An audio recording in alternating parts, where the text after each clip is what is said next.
This is Dental Allstars, where we bring you the best in dentistry on marketing, management, and training. Hi everyone, I'm Alex Nottingham, CEO of Allstar Dental Academy, and welcome to Dental Allstars. Our guest is me. Our topic today is regarding delegation, how to duplicate yourself and get more done. I had a mastermind member come up to me, and he posed me the question. He said, Alex, how do you duplicate yourself with Allstar Dental Academy? Because I would like to do the same. I would like to operate my business well while I'm not working. If I would like to go on vacation, because the goal is to have freedom. It's freedom. It's not making more money. More money is nice, but more money gives us more time. We can use the money to buy back time, to do the things we choose to do, love to do. And dentistry becomes fun, not a job. So the question is about duplication. Is it possible? And I had this discussion with my friend, Dr. Todd Snyder, and his answer was simple. No, you can't duplicate yourself. So we went back and forth with that. That's his opinion. And I tend to agree to some extent. You can't duplicate you. You're special in your way. You are the visionary of your practice. So you can't fully duplicate yourself. But here's the thing. When I work with Tony Robbins and Chet Holmes, Chet used to tell us, and Chet built multiple training companies all around the world with Tony Robbins. Chet used to say, you still have to delegate, even if you know that you can do a better job.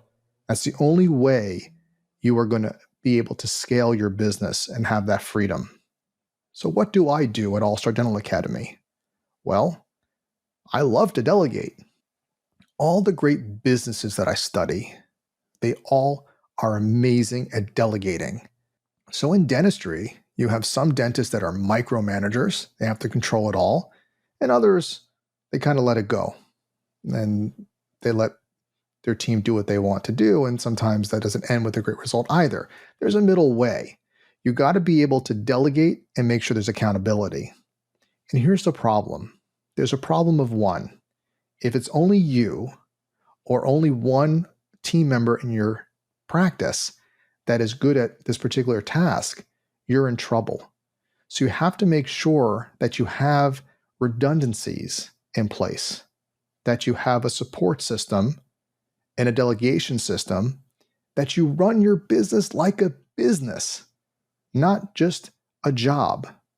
In a business, you have to report to shareholders and you have accountability. And that's a problem with dentists. They only have to report to themselves. There are mechanisms to make sure that you have an accountability group around you to support you. And it all starts with you. It's important that we do things well and do it over until it's right. But there's sometimes good enough. And then you got to move forward because then you're going to get into the weeds. We're running a business. And there's like a range. There's an area that we have to provide great patient service always, but you have to be able to run a business as well. Okay, so that's where you have to find that balancing act. So watch the perfectionism. I know a lot of dentists get into that, myself included at times. You have to have the right people. You have to find the right people. You got to pay them appropriately, and you have to support them and coach them.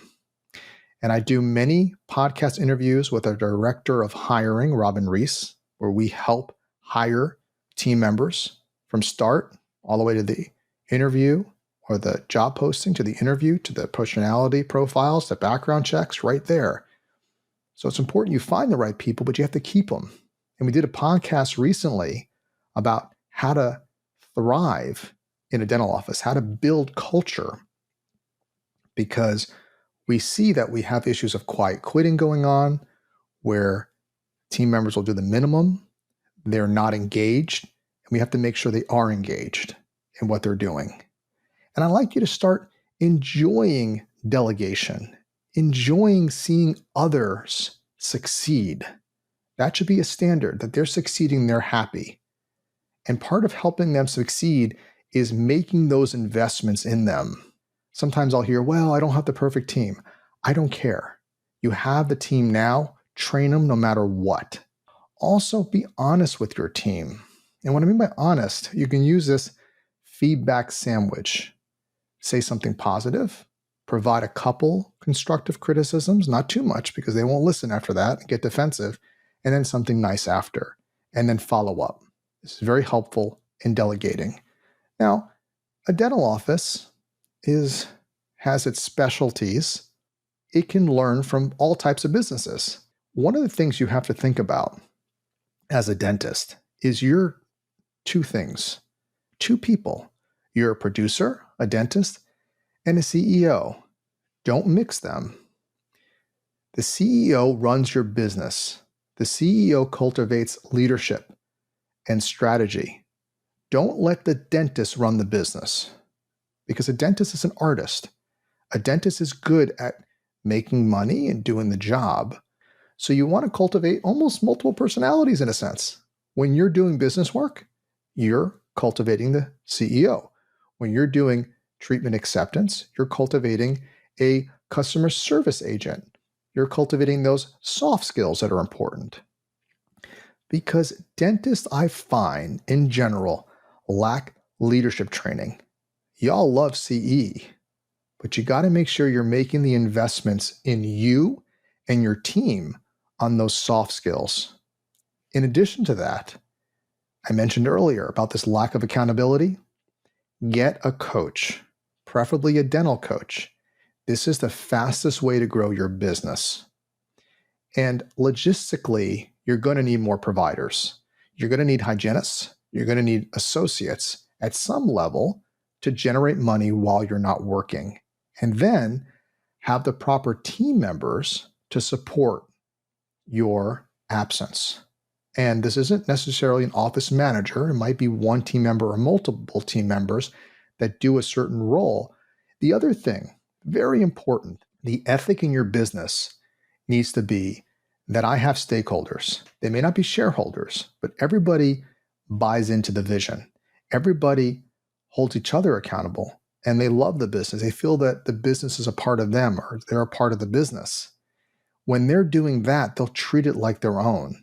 And that's a big thing that dentists always ask me, well, how do I get them to appreciate the business? Well, you have to get them to drink the Kool-Aid. So it's not just telling them, but it's creating experiences. It's investing in them. You can say all you want, but it's your actions that speak to them. And when they feel a part of it, they will respond accordingly. Part of this has to do with exposing them to other practices, seeing how others do. This is a big thing Tony Robbins always taught us. Model the best. Be around the best. This is where I love live events.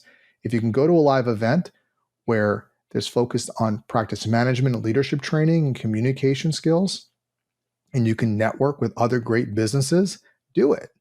We do that at Allstar Dental Academy. You can go to our website. You can see we do coaching, we do hiring, and we do live events. Check them out and come, because all the best come, and we all share, and we have great speakers at our events. Now, there are some prerequisites to success in delegation. The first is you have to consistently train yourself and your team on practice management and leadership skills. One easy way to do this is certainly you can listen to our podcasts. You can read our blogs, our material online. We have a lot of ebooks we give away for free and webinars. You can also do our online training program, which is very affordable, and you're doing 20 minutes a week with your team on practice management, leadership, broken appointments, phone skills, all incredibly valuable exercises and modalities to help you make more money, save time, and enjoy what you do. The other thing is, I mentioned, work with a dental coach. We provide dental coaching, but get any dental coach that you relate to. It's important that you're working with a coach in some capacity. I prefer dental coaching, but it could be even outside of dentistry. Make sure when you work with your coach, you're looking at KPIs, key performance indicators, so they can optimize your business. They can see what your providers are doing and optimizing properly to run your business. Always check the numbers. And what we believe in coaching, and I implore you to do this with any coach you work with, is make it self-funding. Make it where you can demonstrate that coaching is paying for itself at least every 90 days. It's making money, it's paying for coaching. I really believe in that. And as I mentioned before, come to live events to learn, to experience with other top teams, network, other great dentists, in that order. And finally, what is the one thing that you can put into your practice tomorrow to improve delegation? And it is recognize the buck stops with you. See how you're helping the situation or sabotaging the situation. Everything starts with you. The clearer you are and the better choices you make, the better actions you will take, and then you start getting results. That's the one thing I would do tomorrow, because often you try a bunch of things and you hope something works. That's called pay and pray and hope something works. That doesn't work. I trust that you enjoy this podcast, and please subscribe on YouTube and follow us on Apple Podcasts and Spotify. Until next time, go out there and be an all-star. We hope you enjoyed this episode of Dental All-Stars. Visit us online at allstardentalacademy.com.